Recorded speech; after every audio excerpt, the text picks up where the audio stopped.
آپ ثابت کیا کرنا چاہتے ہیں؟ نوجوان کی آواز میں شدت بھی تھی، غصہ بھی اور حقارت بھی۔ میں شرمندہ ہو گیا اور آہستہ آواز میں عرض کیا، سر میں نے آپ کو کچھ بھی نہیں کہا، بس آپ کی چوئنگم صاف کر دی۔ اگر یہ گستاخی ہے تو میں آپ سے معافی چاہتا ہوں۔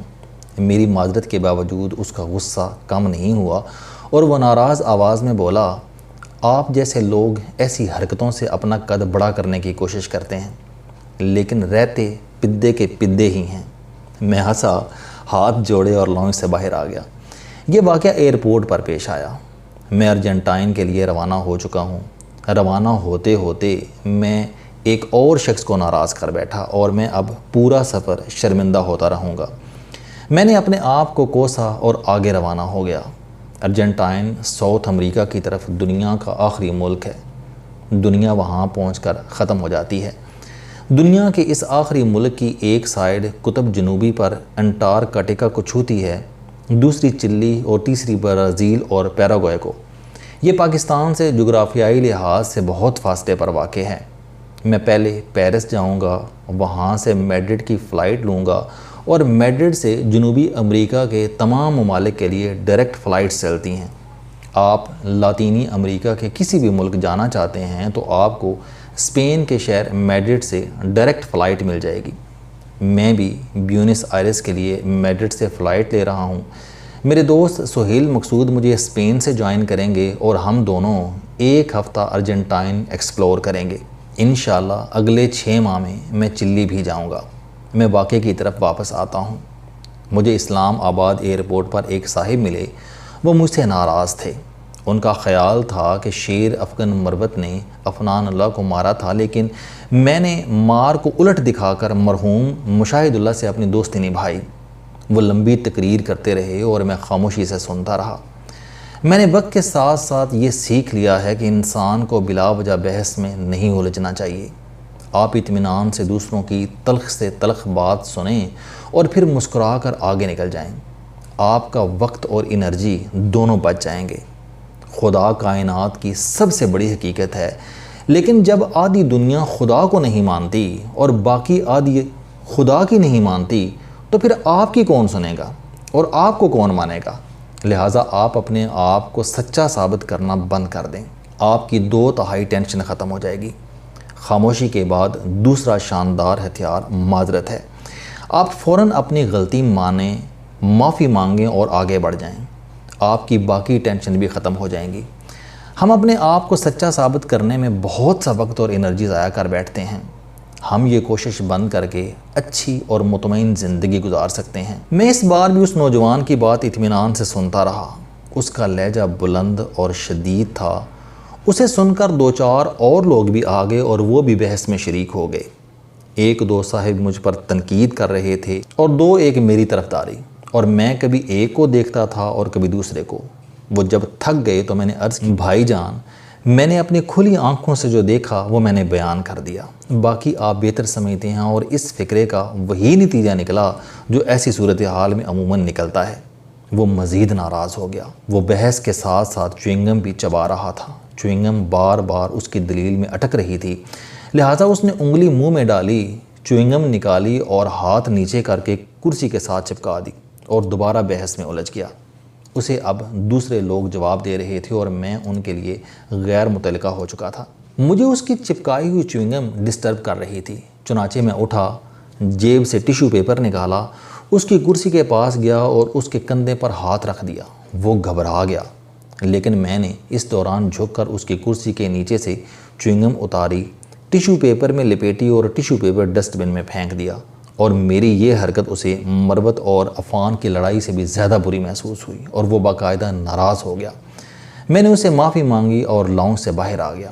آپ کو میری بات زیب داستان یا ڈھینگ محسوس ہو رہی ہوگی، لیکن آپ یقین کریں مجھے دوسرے کے گند صاف کرتے ہوئے ذرا ملال نہیں ہوتا۔ میں شاید ایسے شاندار لوگوں میں رہا ہوں جو کامیابی، طاقت، شہرت اور امارت کی پیک پر پہنچ کر بھی سادے اور ہمدرد تھے۔ وہ ایسے معمولی کاموں میں کوئی آر محسوس نہیں کرتے تھے۔ میں شاید ان کی کاپی کرنے کی کوشش کرتا ہوں اور ہر بار ناکام ہو جاتا ہوں۔ میں پچھلے 17 سال سے ایک کھرب پتی کے ساتھ کام کر رہا ہوں۔ میں نے زندگی میں اس شخص سے بے شمار چیزیں سیکھیں، مثلاً میں ایک بار کراچی میں فٹ مساج کرا رہا تھا، میرے سامنے شیشے کی دیوار تھی، میں شیشے سے ہال کی طرف دیکھ رہا تھا، اچانک پارلر کا دروازہ کھلا اور وہ کھرب پتی اندر داخل ہوا۔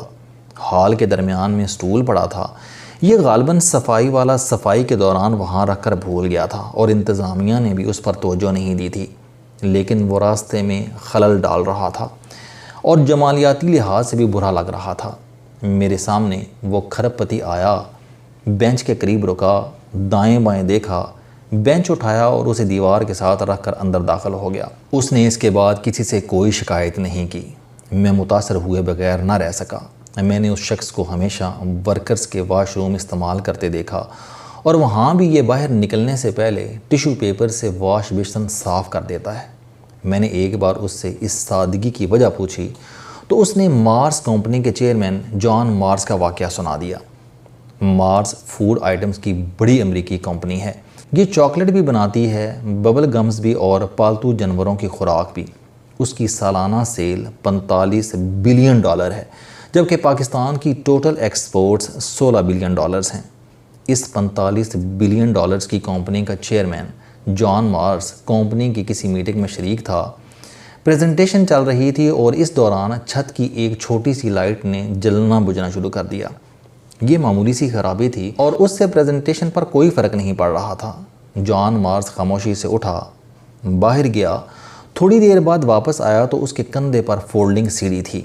اس نے نہایت خاموشی سے سیڑھی لگائی، اس کی فولڈنگ کھولی، ہاتھ سے بلنک کرتی ہوئی لائٹ ٹھیک کی، سیڑھی فولڈ کی، اٹھائی، باہر گیا، سیڑھی سٹور میں رکھی اور واپس آ کر چپ چاپ پریزنٹیشن میں بیٹھ گیا اور اس واقعے کا کسی سے تذکرہ تک نہ کیا۔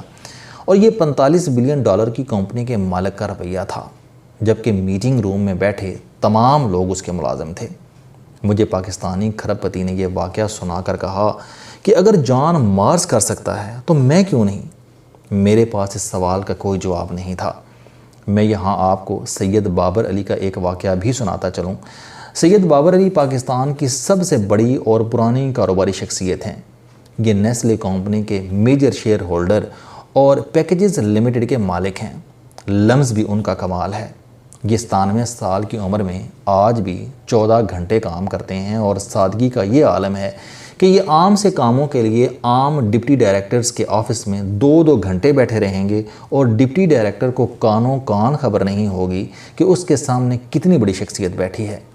میں نے انہیں ایک بار لاہور ایئرپورٹ پر لاؤنج کا ٹیبل صاف کرتے دیکھا۔ یہ اپنا بیگ بھی خود اٹھا کر جہاز میں سوار ہوئے تھے اور یہ عادتیں پاکستان جیسے ملک میں حیران کن ہیں۔ مجھے چند دن قبل میرے ایک دوست نے اپنا واقعہ سنایا۔ اس کا کہنا تھا کہ میرا چوکیدار روز اپنے واش روم کی صفائی کا شکوہ کر رہا تھا۔ میں اسے جواب میں سویپر سے بات کرنے کا کہتا تھا، مگر وہ اس کے بجائے ہمیشہ مجھ سے شکایت کرتا تھا۔ میں نے ایک دن 2 کرسیاں منگوائیں، دونوں واش روم کے سامنے رکھیں، سویپر اور چوکیدار کو ان پر بٹھایا اور اپنے ہاتھ سے ان کا واش روم صاف کر دیا۔ میں نے کہکا لگا کر پوچھا، اس کا کیا نتیجہ نکلا؟ وہ ہنس کر بولا، وہ دونوں نوکری چھوڑ کر چلے گئے۔ میں نے پوچھا کیوں؟ وہ بولے کہ دونوں کا کہنا تھا کہ آپ نے ہماری بے عزتی کر دی۔ میں نے ہنس کر جواب دیا، لوگ اور قومیں اس وقت برباد ہوتی ہیں جب انہیں نیکی اور اچھائی بے عزتی محسوس ہونے لگتی ہے۔ السلام علیکم۔ آپ سٹوڈنٹ ہیں، کوئی جاب کرتے ہیں، کاروبار کرتے ہیں، یا پھر آپ گھریلو زندگی گزار رہے ہیں۔ اگر آپ اپنی زندگی کو بدلنا چاہتے ہیں تو اس چینل علم دوستی پر آپ زندگی میں کامیابی کے لیے جاوید چوہری صاحب کے موٹیویشنل، سوشل، سیلف ڈسکوری سے ریلیٹڈ اور صحت سے متعلق بے شمار کالم سن سکتے ہیں۔ میرا دعویٰ ہے کہ یہ چینل آپ کی زندگی بدل دے گا۔ اس چینل کا مقصد اچھی باتیں معاشرے میں پھیلانا ہے اور اچھی بات کو دوسروں تک پہنچانا صدقہ جاریہ ہے۔